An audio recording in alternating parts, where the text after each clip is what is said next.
우리 함께 사도신경하심으로 1월 14일 목요일 새벽 예배를 하나님 앞에 올려드리시겠습니다. 전능하사 천지를 만드신 하나님 아버지를 내가 믿사오며 그 외아들 우리 주 예수 그리스도를 믿사오니 이는 성령으로 잉태하사 동정녀 마리아에게 나시고 본디오 빌라도에게 고난을 받으사 십자가에 못 박혀 죽으시고 장사한 지 사흘 만에 죽은 자 가운데에서 다시 살아나시며 하늘에 오르사 전능하신 하나님 우편에 앉아 계시다가 저리로서 산자와 죽은 자를 심판하러 오시리라. 성령을 믿사오며 거룩한 공회와 성도가 서로 교통하는 것과 죄를 사하여 주시는 것과 몸이 다시 사는 것과 영원히 사는 것을 믿사옵나이다. 아멘. 오늘 본문 말씀은 누가복음 5장 32절 말씀입니다. 누가복음 5장 32절 말씀입니다. 한 절이니까 우리 함께 읽도록 하겠습니다.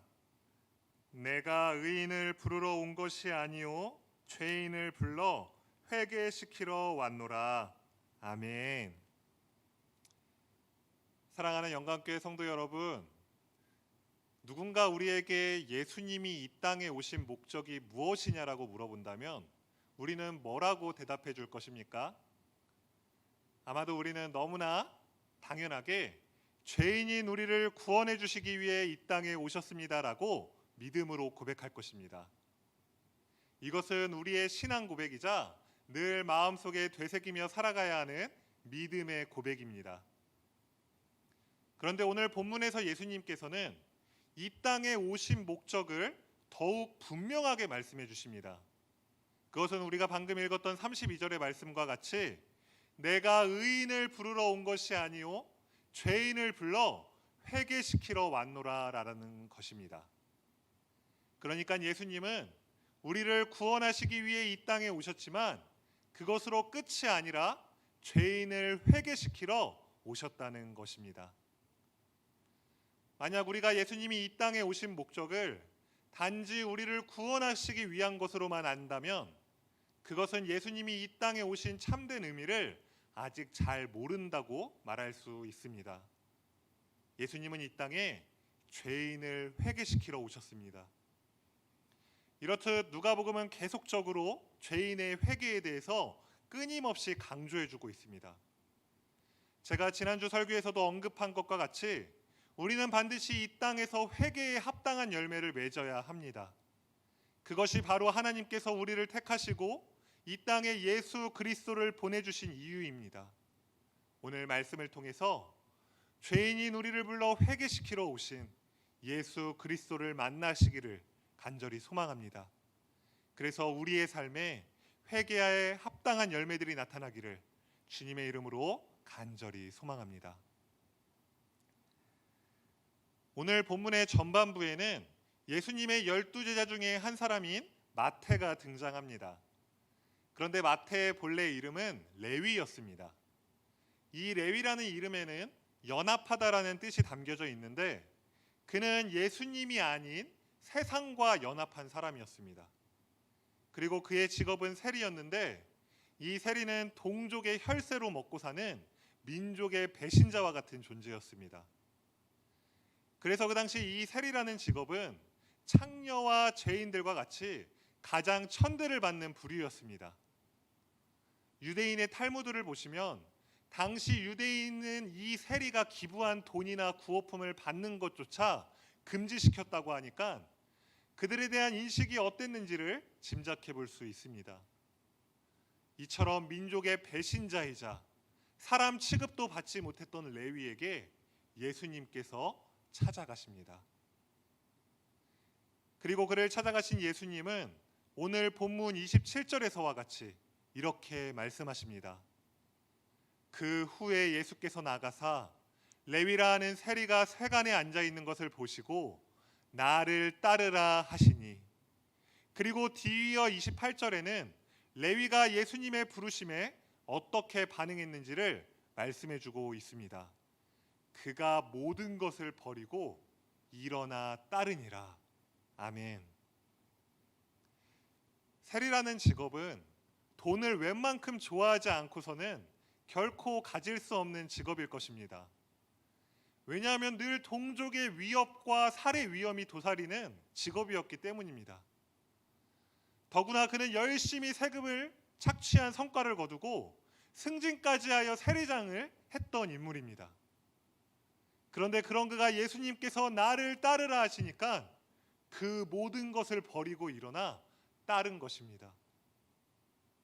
그토록 돈을 좋아했던 사람이 어떻게 한순간에 그 모든 것을 버리고 일어나 예수님을 따를 수 있었던 것일까요? 그것은 바로 세상보다, 그리고 재물보다 예수님이 더 큰 만족을 주실 수 있는 분이라는 사실을 믿고 확신했기 때문입니다. 만약 그에게 이러한 믿음과 확신이 없었다면 결코 레위는 자신이 가진 재물과 지위를 포기하지 못했을 것입니다. 이처럼 예수님은 우리에게 이 세상의 그 무엇보다 더 큰 만족을 주실 수 있는 분이십니다. 이것을 믿고 확신하는 자라면 이 세상과 연합하거나 예수님 이외의 다른 것들에 만족을 찾지 않을 것입니다. 그러나 우리는 주님 한 분만으로만 만족합니다라고 고백하면서 여전히 세상 속에서 우리의 만족을 찾을 때가 너무나 많습니다. 레위는 하나님의 구원이 절실히 필요했던 죄인이었습니다. 만약 예수님께서 그를 찾아가지 않으셨다면 그는 남은 평생을 세상과 재물에서 만족을 찾으며 불행한 삶을 살다가 지옥에 떨어졌을 것입니다. 그런데 예수님은 그런 레위를 불쌍히 여기시고 그에게 찾아가셨습니다. 왜냐하면 예수님은 죄인을 불러 회개시키기 위해 이 땅에 오셨기 때문입니다. 그리고 레위는 그 즉시 예수님의 부르심에 순종하여 모든 것을 버리고 일어나 예수님을 따라갑니다. 사랑하는 영광교회 성도 여러분, 예수님께서는 우리에게도 찾아와 주셨습니다. 그리고 우리에게도 동일하게 나를 따르라고 말씀하십니다. 우리는 그 부르심에 어떻게 반응하고 있습니까? 우리는 간절히 회개함으로 이 예수님의 부르심에 반응해야 합니다. 우리의 죄악을 십자가에서 모두 담당하시고 용서해 주신 그분께 나아가 우리의 죄를 회개해야 합니다. 주님은 우리의 죄가 주홍같이 붉을지라도 희귀하시는 능력을 가지신 분이십니다. 사랑하는 영광교회 성도 여러분 모두가 예수님께서 이 땅에 오신 목적이 죄인을 회개시키기 위함이라는 사실을 분명히 기억하고 레위와 같이 회개로 즉각 반응하여 예수 그리스도를 따라가는 그러한 인생을 살아가시기를 주님의 이름으로 간절히 소망합니다. 이어서 오늘 본문의 후반부에서는 예수님과 바리새인들 사이에서 금식 논쟁이 벌어집니다.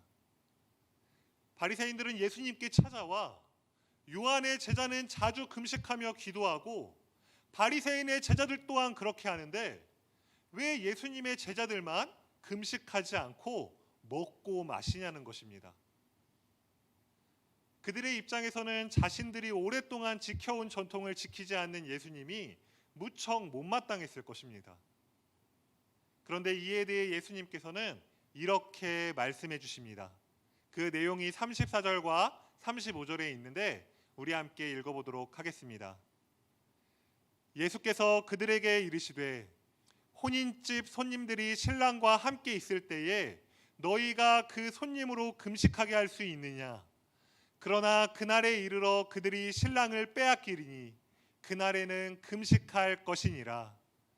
그리고 뒤이어서는 새 포도주와 새 부대의 비유를 들어가시며 그 이유에 대해서 분명히 얘기해 주십니다.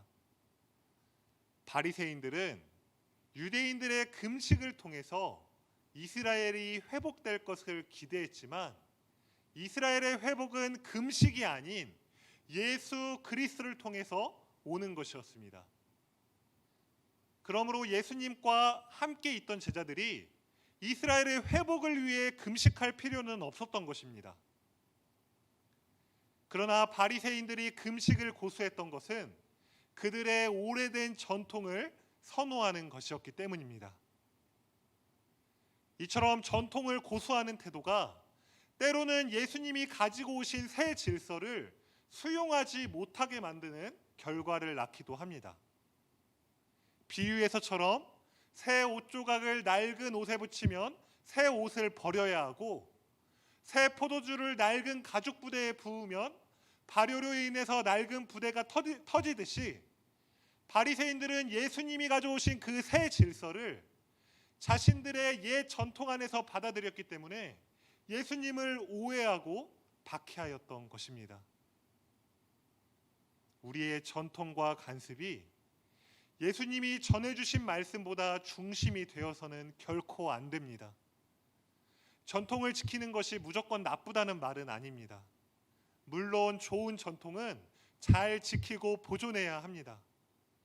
그러나 만약 그 전통이 예수님이 전해주신 복음보다 중심이 되고 예수님의 본질을 왜곡시킨다면 우리는 과감하게 그 전통을 버릴 수 있어야 하는 것입니다. 예수님은 새 포도주를 낡은 부대가 아닌 새 부대에 넣으라고 말씀하셨습니다. 때로 우리는 옛것에 너무 익숙하여 예수님이 주시는 더 풍성한 자유와 사랑을 누리지 못할 때가 있습니다. 단지 종교적 행위와 전통을 고수하는 것으로 만족해하며 신앙생활을 할 때도 많습니다. 그러나 우리 주님은 늘 새로운 감동으로 우리를 만나 교제하기 원하시고 늘 새로운 은혜와 사랑으로 날마다 부어주시기 위해 우리를 기다리고 계십니다. 그러므로 우리는 자신의 신념과 전통을 고수하느라 예수님을 오해하고 박해했던 바리새인들의 실수를 반복하지 말아야 합니다. 그러기 위해서 우리는 반드시 회개의 자리로 나아가야 합니다. 우리가 예수님의 부르심에 응답하여서 그리고 즉각 응답하여서 주님 앞에서 겸손히 회개할 때 우리는 예수 그리스도가 부어주시는 새 포도주, 즉 새로운 은혜를 누릴 수 있게 될 것입니다. 이제 말씀을 맺도록 하겠습니다. 예수님은 이 땅에 오셔서 우리에게 회개를 무척이나 강조하셨습니다. 예수님께서 공생애를 시작하시며 가장 처음 하신 말씀도 회개하라 천국이 가까이 왔느니라는 말씀이고, 십자가에서 죽으시는 그 순간까지도 우리를 용서하실 것을 하나님께 간구하셨습니다. 또한 누가복음 15장 7절을 통해서 하나님이 우리의 회개를 통해서 얼마나 기뻐하시는지도 우리는 알 수 있습니다. 누가복음 15장 7절 말씀을 제가 한번 읽어드리도록 하겠습니다. 내가 너희에게 이르노니 이와 같이 죄인 한 사람이 회개하면 하늘에서는 회개할 것 없는 의인 99으로 말미암아 기뻐하는 것보다 더 하리라. 아멘. 회개는 우리가 양심의 가책을 느낄 때만 하는 것이 아닙니다. 또 회개는 수련회나 부흥회 때를 기다렸다가 몰아서 하는 것도 아닙니다. 회개는 날마다 매 순간 해야 하는 것입니다. 이 회개는 우리를 예수 그리스도 안에 머물게 하고 예수 그리스도를 기쁘게 하는 것이기 때문입니다. 사랑하는 영광교회 성도 여러분, 예수님께서 이 땅에 오신 목적은 단지 우리를 구원하시기 위함만이 아니었습니다. 바로 죄인을 불러 회개시키러 이 땅에 오셨습니다. 우리가 예수님이 이 땅에 오신 목적을 날마다 생각하며 예수님의 부르심에 합당한 회개의 삶을 살아가기를 주님의 이름으로 간절히 소망합니다. 기도하고 마치도록 하겠습니다. 아버지 하나님, 오늘도 주의 말씀을 통해서 예수 그리스도를 이 땅에 보내주신 목적을 깨닫게 하시니 감사합니다. 그러나 우리는 예수님이 이 땅에 오신 목적을 단순히 우리를 구원하시기 위함이라고 고백하며 살아왔습니다. 그래서 우리의 삶 가운데 회개가 나타나지 않았음을 이 시간 회개합니다. 하나님 아버지, 우리의 삶에 회개의 모습이 넘쳐나기를 간절히 소망합니다. 회개의 모습을 통해서 주님을 기뻐하는 삶을 살아가기를 간절히 소망합니다. 예수님을 이 땅에 보내주신 그 목적이 죄인을 회개시키러 보내주신 것임을 우리가 날마다 기억하며 우리의 회개가 끊어지지 않도록 우리 가운데 회개를 늘 허락하여 주시옵소서. 또한 우리의 회개의 모습을 통해서 이 땅의 많은 자들에게 선한 영향력을 끼치게 하시고 회개를 통해 우리의 모습이 변화됨을 통해서 이 땅의 많은 자들이 하나님을 보게 하여 주시옵소서. 이번 남은 한 주간도 우리가 회개하는 삶을 살아갈 수 있기를 간절히 소망하오며 예수님의 이름으로 기도하옵나이다. 아멘.